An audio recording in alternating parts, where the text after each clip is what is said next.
Daily सब news की diplomatic assignment के साथ मैं हूं शबीर हुसैन। हमारे साथ मौजूद हैं इंडोनेशिया के सफीर mister Adam Tango. How would you describe the culture of Pakistan and people of Pakistan?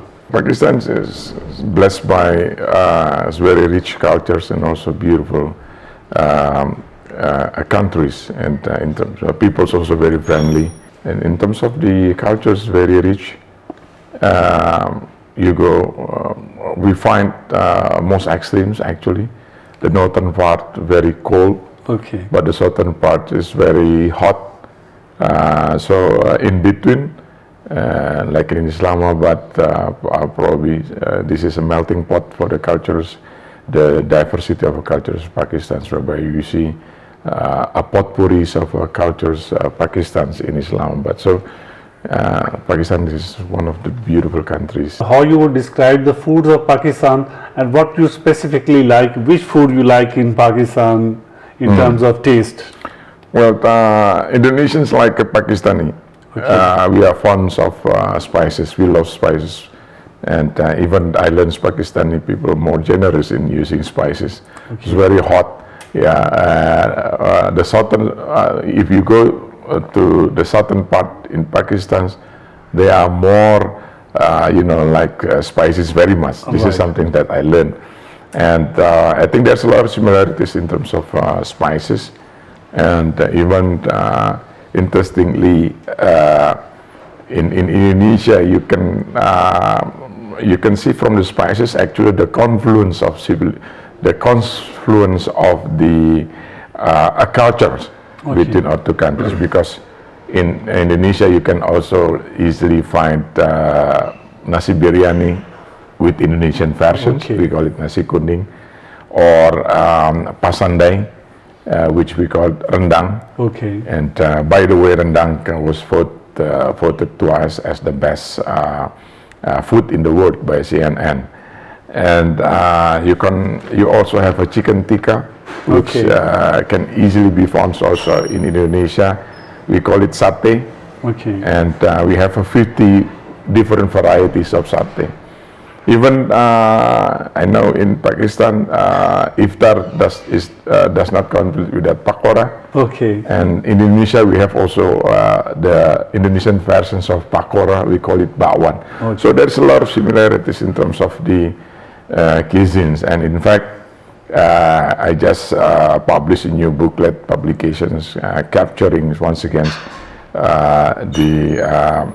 not only the similarities but also how spices actually become a glue to strengthen our bilateral relations. Right. Mr. Wester, how you describe the role of a woman in any economy? Keeping in view Indonesian women roles in your economy and Pakistani role, and what area you think that women can play more? In Indonesia, women entrepreneurs become the backbones of our economy. They work from home. Okay. They sold their product from home, and the economy was growing because of the women. Women plays very important roles in the Indonesian economy. That's why the government of Indonesia then have decided to give full support for women entrepreneurs by providing easy access to get financial support from the government banking sectors, private banking sectors. We also integrate the women's entrepreneurships with digital economy, because nowadays we learn that this is the easiest ways, and this is the ways how you can easily sell your products to the wider audience. So that's part of those evidences whereby women plays very important roles in the economy. Do you have any plan of your government to start the flights between Pakistan and Indonesia? So is there any plan of your government in future to start the direct flights in Pakistan? I really aware of the importance of building or strengthening the cultural bridge between people-to-people countries of Indonesia and Pakistan, and having a direct connections not only will strengthen the people-to-people connections, but also will improve trade relationship between the business community of Indonesia and Pakistan. Right. Now we are in the process. Right. So hopefully very soon we will get the good news that the direct flight will be in operation soon, operational soon in Islamabad and Indonesia, because we believe this is the two countries has the potential a lot in terms of improving the relationship, not only trade but also people-to-people contact. What specific goals that Indonesia has fixed to sustain the climate change, and what you think, in your opinion, that has to be work in Pakistan to protect the climate activities?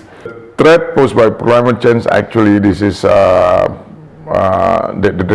common the climate change issues of shared concerns, so not only Indonesia but also many countries around the globe will be affected by the induced impacts of the climate change. So we need to work together in trying to reduce and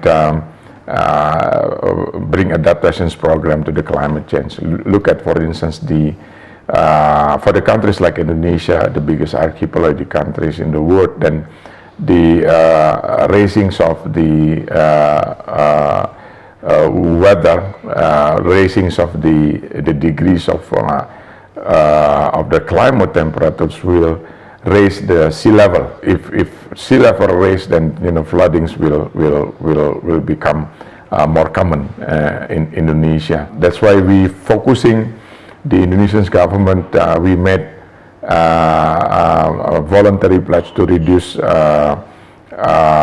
carbon emissions by initially 29, now we increased to 31% by 2030. Right.